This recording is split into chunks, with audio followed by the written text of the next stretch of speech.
ఉద్యోగాలు ఇప్పిస్తామని డబ్బులు వసూలు చేశారని విడుదల రజని పిఏ అనుచరులపై పల్నాడు జిల్లా ఎస్పీకి కొందరు ఫిర్యాదు చేశారు. మరింత సమాచారం మా ప్రతినిధి వీరాంజనేయుల్ని అడిగి తెలుసుకుందాం. వీరాంజనేయులు, ఫిర్యాదుపై వివరాలు చెప్పండి. లక్ష్మి, పల్నాడు జిల్లా నసరాపేట కలెక్టర్ కార్యాలయానికి ఈ రోజు కొంతమంది బాధితులు వచ్చి మాజీ మంత్రి వైకాపా నేత విడుదల రజని మీద ఆమె అనుచరులు అదేవిధంగా మాజీ విడుదల రజని పిఏ మీద ఫిర్యాదు చేయడం జరిగింది.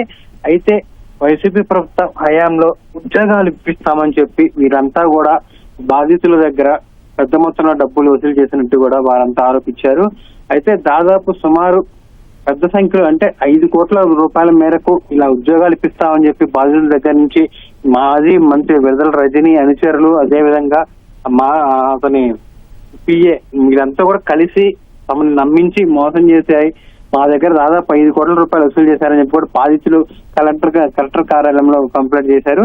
అయితే మాజీ మంత్రి విడుదల రజని కూడా మీకు ఉద్యోగ భరోసా ఇస్తానన్న మమ్మల్ని మాట ఇవ్వడంతోనే ఆమె మాట వినే మేమంతా డబ్బులు కట్టామని కూడా ఆ బాధితులు ఆపైన పరిస్థితి.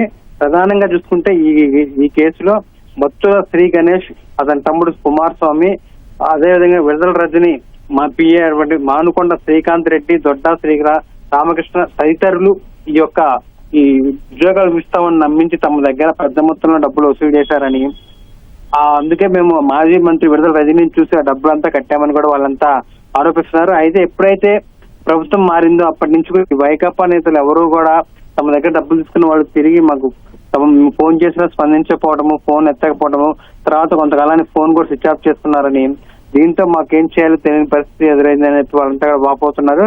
ఈ నేపథ్యంలోనే కూటమి ప్రభుత్వం తమకు న్యాయం చేస్తుందని తమ డబ్బులు తిరిగి ఇప్పిస్తున్న నమ్మకంతో ఈ రోజు ఫిర్యాదు చేయడం జరిగిందని చెప్పి కూడా చెప్తున్నారు. వాళ్ళు అటు కలెక్టరేట్ అదేవిధంగా ఎస్పీకి కూడా ఈ కేసు ఈ మోసానికి సంబంధించి ఫిర్యాదు చేశారు. ఈ ప్రధానంగా ఈ మాజీ మంత్రి విడుదల రజని ఆమె అనుచరులు మా దగ్గర డబ్బులు తీసుకున్న నేపథ్యంలో తిరిగి తమ డబ్బు తమకు దక్కేలా చూడాలని, తమకు న్యాయం చేయాలని వాళ్ళంతా కూడా అటు కలెక్టర్ కార్యాలయంలో అదేవిధంగా ఎస్పీ కార్యాలయంలో కూడా తమ యొక్క ఆవేదన వెళ్లబుచ్చారు. లక్ష్మి, ధన్యవాదాలు వీరాంజనేయులు.